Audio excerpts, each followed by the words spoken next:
किसी भी कार्य की जब शुरुआत होती है ना तो कहा जाता है कि काम का श्री गणेश करते हैं, मगर ये जो कोरोना की कुछ लहरें आई है ना, उन्होंने न जाने कितने श्री गणेश रोक लिए हैं, न जाने कितने शुभारंभ रोक लिए हैं, न जाने कितने काम जो चल रहे थे उनको वहीं थाम के रख दिया।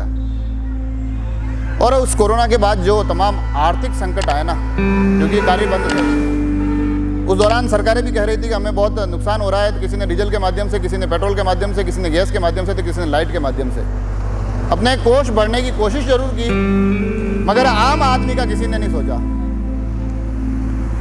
पर जो ये भारत का मध्यम वर्ग है, ये भारत का आम आदमी है, भारत का जड़ों से जुड़ा हुआ जो ये खुददार व्यक्तित्व होता है ना, वो हर बार इन तमाम समस्याओं से जूझते हुए पुनः खड़ा होता है और ये एहसास दिलाता है कि हमें हराना इतना भी आसान नहीं है। आज मैं जहाँ खड़ा हूँ, आपका पास की मूर्तियों से देख पा रहे हैं कि गणेश चतुर्थी आने वाली, अगले महीने गणेश चतुर्थी है। उसकी तैयारियाँ हर साल होती है, बड़े भव्य तरीके से मनाया जाता है, मगर गत 2 सालों से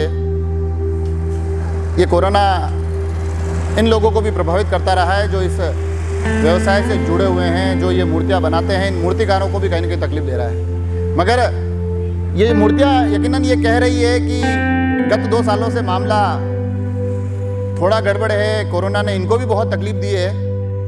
मगर जैसा कि आप स्क्रीन पर देख पा रहे हैं कि ये लोग पुनः नई ऊर्जा के साथ नई मूर्तियाँ बना रहे हैं, नए निर्माण में लगे हुए हैं और ये उम्मीद के साथ लगे हुए हैं कि इस बार भगवान श्री गणेश तमाम बाधाएं हरेंगे और पुनः हम अपने बेहतर, अपने पुराने जो पर्व और उत्सव थे उनको जिस प्रकार से मनाते थे उसी प्रकार से मना पाएंगे।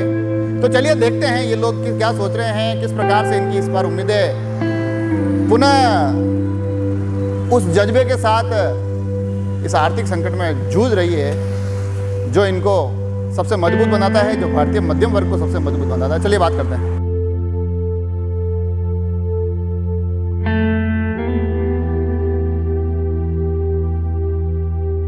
क्या नाम है आपका? मेरा लक्ष्मण नाम है। तो लक्ष्मण जी, अब गणेश चतुर्थी आ रही है, तो पहले जो 2 साल की कोरोना काल था जिसमें कि बहुत सारे अपने त्यौहार और उनको तकलीफ आ रही थी, उस वक्त क्या हालात रहे? कुछ क्या कोरोना रो किस तरह के अनुभव रहे हो आप? अरे 6 साल तो साहब बिल्कुल भी कहीं बताऊँ, बल्कि मजूरी मुश्किल पड़ी सर 6 साल तो।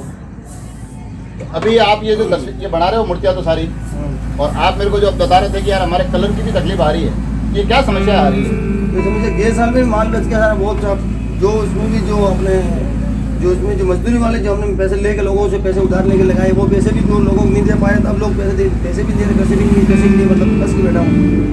पैसे कहाँ से लाऊँ? पैसे के लिए फंस के बैठे हो आप। कोरोना तो अभी भी चल रहा है, फिर से आप मूर्तियाँ बना रहे हो, ये क्या उम्मीद है? मतलब कई उम्मीद है आपने, कहीं लाग रही हो कि यार अब के गणेश जी मानो सब भलो करी, भलो कहीं करा साहब, नहीं करा तो बच्चा करा भाई, पूरी मनाने तो पड़ रहा है। दूसरा धंधो भी बनाओ, करा तो समझ में नहीं आया। मेरे को चलो छोटी बनाओ, बड़ी नहीं बनाओ, छोटी बनाओ। बनाने में तो बना दी कि भाई छोटी बनाने में इधर छोटा मोटा उधार करके वे पीओपी है, छोटा मोटा ये लेके आए। अपना कलर तो हमें बाहर से लाना पड़ता है, अहमदाबाद से है या फिर पुणे से है, वहाँ से लाना पड़ता है। एक बात खासियत पैसे की, बस की पैसे ही नहीं बैठे हैं। अब अगले महीने ही है गणेश चतुर्थी तो आपके, तो फिर कलर का और कैसे क्या? और ये जो महंगाई भी बढ़ रही है, कोरोना काल में आर्थिक संकट आया, अब कलर को कैसे क्या करोगे आप? अब सर देखेंगे, नहीं तो जितना होगा, जितना कोई दे दिया भाई साहब ने कोई पैसे तो ठीक है, नहीं तो मतलब वाइट बेचेंगे, किसी ने लोगों ने खरीदी ठीक है, नहीं तो थोड़ा बहुत तो कुछ न कुछ करेंगे। अच्छा, एक मेरे को बात आप ये बताओ। अब चलो ये तो हमें पहले तो मैं अगर इनसे पूछूं सवाल, उससे पहले आपको बता दूं कि जो 100 फीट रोड है, 100 फीट रोड पे सिल्वर स्प्रिंग के पास में जो ये अम्बेडकर सर्किल के और सिल्वर स्प्रिंग के पास में इनकी दुकान है, लक्ष्मण जी की। मूर्तियाँ बना रहे हैं, पूरा परिवार इसमें लगा हुआ है और आप लोगों से आग्रह है, हालांकि बड़े पैमाने पर हम पर्व मना पाए ना पाए, जिस स्तर पर भी हम अपने आराध्य को याद कर सकते हैं, उसके रूप में एक सहयोग कर सकते हैं, वो सहयोग जरूर जुटाए। और मैं लक्ष्मण से आपसे जानना चाहता हूँ, आपका नाम तो है लक्ष्मण, राम जी के छोटे भाई लक्ष्मण, और आप बना रहे हो गणेश जी की मूर्तियाँ।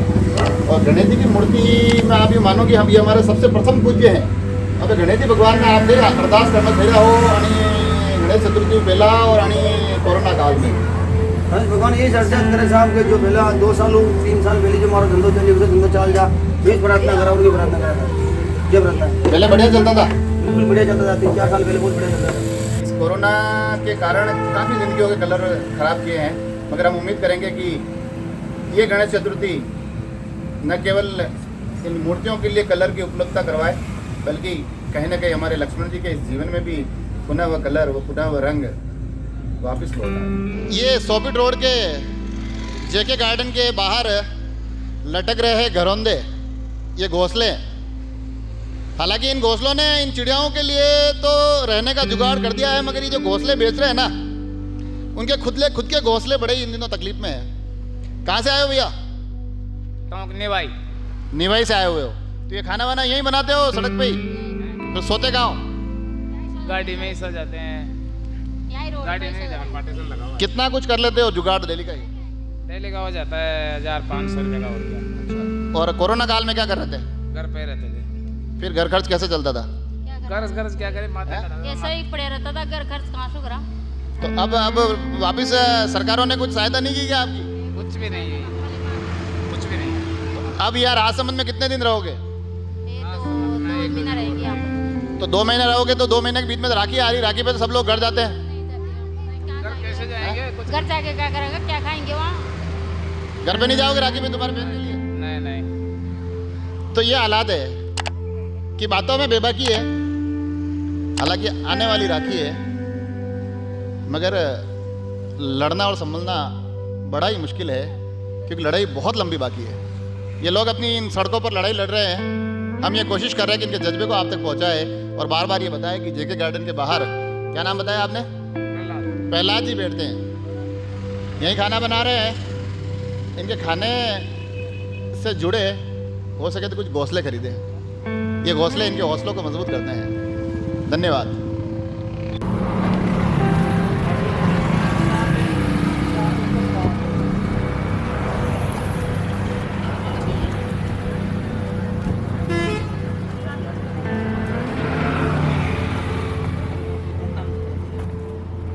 क्या नाम है आपका? अम्बालाल में ना। तो अम्बालाल जी कहाँ से आए हो आप?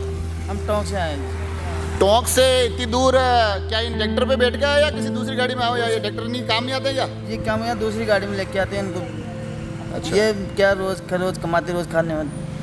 रोज कमाते रोज खाते हो, तो फिर कोरोना का जो दौर था, जब लगभग 2 बार बाजार अच्छे खासे लंबे समय के लिए बंद रहे, उस वक्त फिर क्या करते थे? रोज कमा के रोज खाने वाली उसी स्थिति में क्या रहा? उसी टाइम तो क्या होगा, उसी में बहुत मुसीबत आ गई थी हमारे, जो गरीब रहने पड़ा हमारे को, बच्चे जो पेट भरने का बहुत मुश्किल हो गया क्या था। हुआ? आओ इधर आओ, आप क्या कहना चाह रहे हो?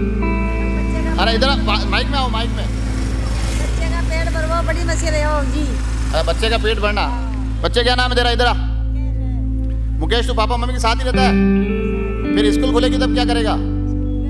क्या करें, कोई करेंगे, किसी का। ये कह रहे हैं कि स्कूल खुलेगी तब भी हमारी ज़िंदगी ये है कि हमको तो घर से निकलना ही है, तो जब स्कूलें खुलेगी फिर भी ये चाहते हैं कि स्कूलें खुले, ताकि मुकेश घर बैठ के पढ़ पाए, यहाँ के ट्रैक्टर के साथ खेलने की बजाय अपनी ज़िंदगी को ऐसी कुछ अच्छी दिशा में ले जाए, जहाँ उसको कम से कम कमोबेश एक बेहतर ज़िंदगी मिले, जहाँ से ये उम्मीद कर सकें कि उसके परिवार को यूँ इस प्रकार से सड़कों पर ट्रैक्टर ना बेचने पड़े।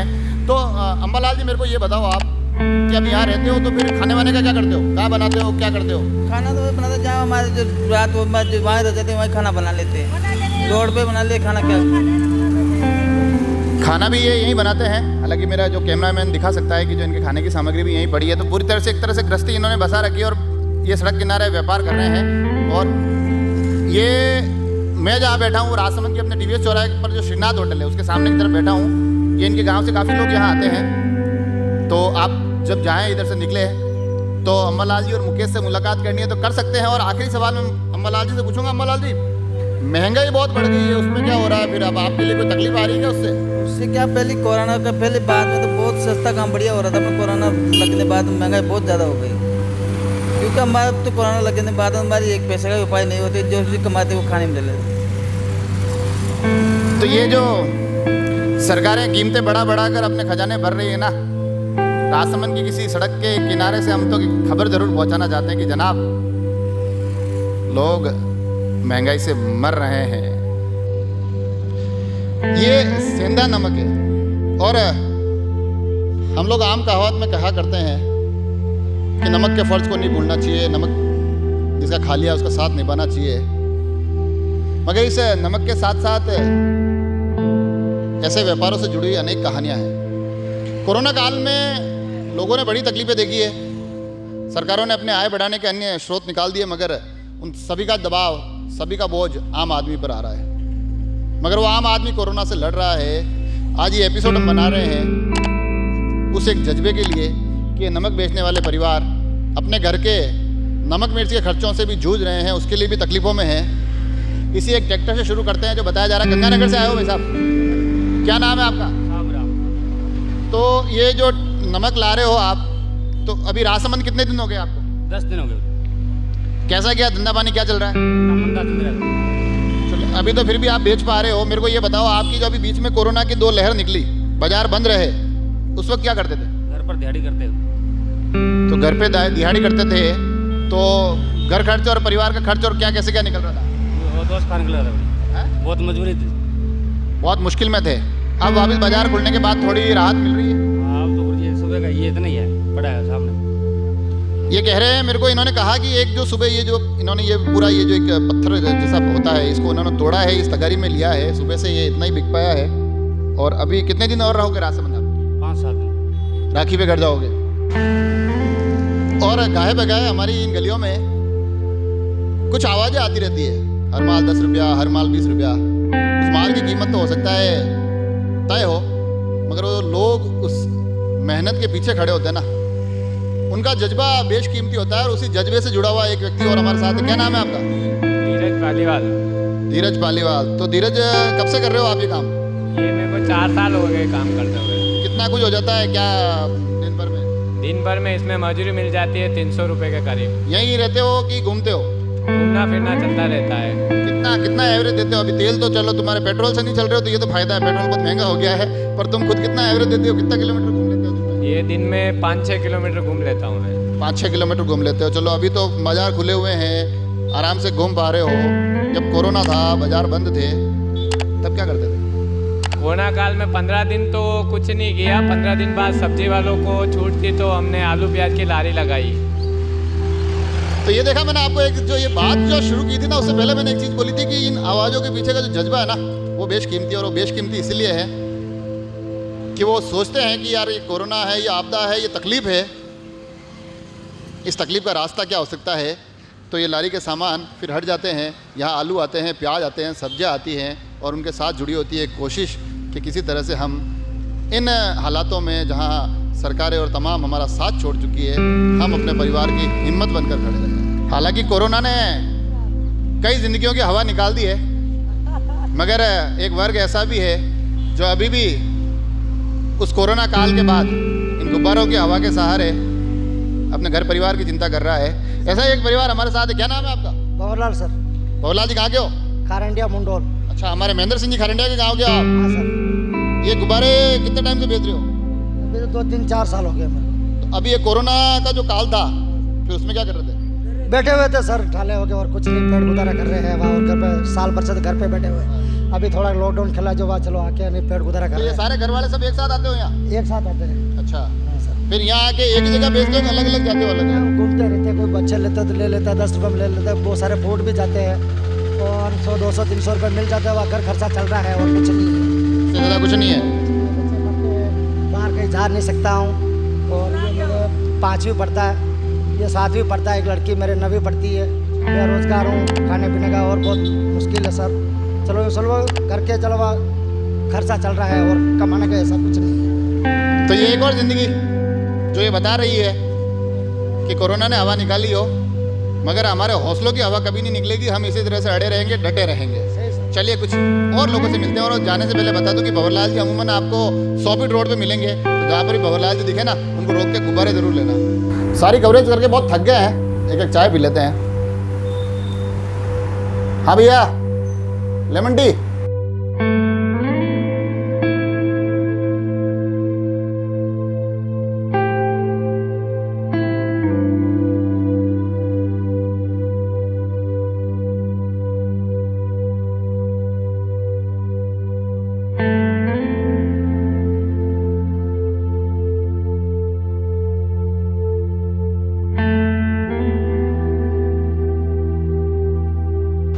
तो चाय बड़ी अच्छी है, और चाय से भी अच्छा है इनका आइडिया कि आप एक फ़ोन करो और आपके पास लेमन टी मौजूद है।